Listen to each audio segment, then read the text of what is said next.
Dr. Arvind Kumar, you're joining us. You're one of the country's leading lung specialists, and this question is for you, sir. There are those who believe that the virus this time is going directly to the lungs. Does that mean that the infection is moving faster to the lungs? And what do you recommend for people who are experiencing any kind of lung infection at the moment? What should they be doing? Rajdeep, thank you for having me in the show and my greetings to the viewers.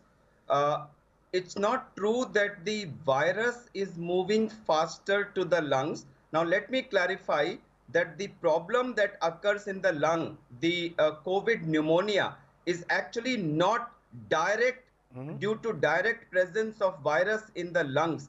The infection induces a response from the body, and sometimes this response is exaggerated, which is what we call cytokine storm, and it is the antibodies and the chemicals produced by the body to actually kill the virus, which actually, apart from killing the virus, end up damaging lung due to some cross reactivity. So the lung damage, which typically starts showing its effect around 8th day, between 8th to 14th day is the peak time. It's not due to direct attack by the virus. As a matter of fact, by the time this starts, the virus actually disappears. It's because of the body's response, cytokine response, which is responsible. And therefore, that is the reason why in these cases, it is the steroids which are playing a major role in the control of this problem. Now, as far as what to do, so when we advise patients... Yes. Shall I continue? Go ahead. Yeah, so when we put please go ahead. Give us advice, but yes. When we put patients on home treatment, which is a home treatment at home under tele-supervision of a doctor, we tell them a few things to monitor. They need to monitor their temperature. They need to monitor their saturation regularly. We also tell them to actually do a 6-minute walk test where they check their saturation. They walk for 6 minutes and again check their saturation, because the first sign of something happening in the lung will be a fall in saturation at the 6-minute walk test, which will manifest even before your normal resting saturation starts getting decreased. So we say that you watch saturation anytime by after walking or at rest. If your saturation comes below 94%, it's a red flag sign. If you have persistent fever, it's a red flag sign. If you have very large amount of diarrhea occurring, you have excessive coughing occurring, you are absolutely exhausted, or there is alteration in sensorium, these are 6 red flag signs which should mean rushing to the hospital. Okay, so you're saying, you're giving us an important 6-minute walk test as well. I want to ask you, Doctor, linked to that, Dr. Kumar, what is better, using an oxygen concentrator or a cylinder at home? What should one be using, doctor? So first thing is that when you have a fall in saturation below 94, the first thing that I would recommend is that patient should start proning. You know, self-proning is now a proved method which improves the oxygenation in most of the cases by 6 to 8%. I'm not at all suggesting that it's a final replacement for oxygen, but while you are arranging oxygen, while you are waiting for oxygen, please start self-proning, and there is a specific method which has been shown in a video. Now, so that's the first thing. You start proning, and then if it takes can you explain, doctor, sorry to intervene. Doctor, can you explain how effective and how many times should proning be done? And presumably proning is lying on your stomach and breathing to raise your oxygen level. How many times should I be doing it if I'm a positive patient recovering at home?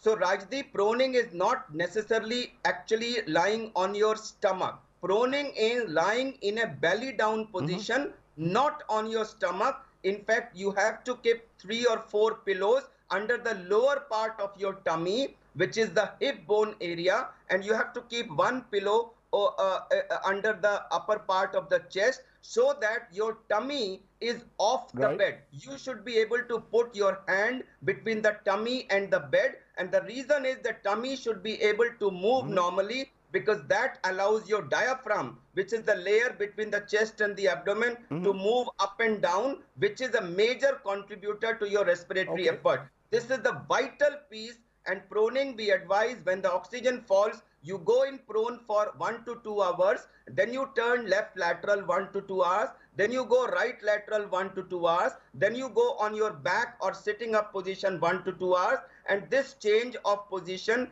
ensures best ventilation perfusion kind of a mix-up in the lungs and increases the saturation by 6 to 8%.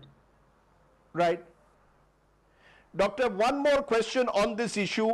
Should we be keeping an eye on pulse rate also in addition to my oxygen levels? That if my oxygen levels start dropping below 90, which is considered worrying, should we also be looking at pulse rate, doctor? Yes, you should also be looking at pulse rate. Most of the times when you have febrile, the pulse rate will be higher, 120, 130, 140. But definitely if anybody's pulse rate is going above 140, that also, especially if you are 50 plus, this in itself can be a serious issue, and that should be watched. You asked about the concentrator versus cylinder. The concentrator is a machine which sucks in air and removes the nitrogen and gives you about 95% purity oxygen as an output. The problem is, most of the models give you only about 5 liters. They claim to give 5 liters, but they actually deliver something around 4.5 or so, and it's a machine run by electricity. And if the patient's requirement is more than 5 liters, which is often the case these days, then it will raise your saturation to some extent, but not fully. If you have a cylinder, you can use it up to 5, 10, 15 liters and get the saturation. One important information, lot of people are trying to hit a value of 100 as far as saturation. We don't have to do that. You have to use minimum oxygen to reach saturation around 93, 94, because oxygen is so precious. Don't waste it, don't overuse it. Another disadvantage is if you take the saturation to 100, you may have carbon dioxide retention, which actually can make the person drowsy. So minimum oxygen to achieve a saturation of 93, 94.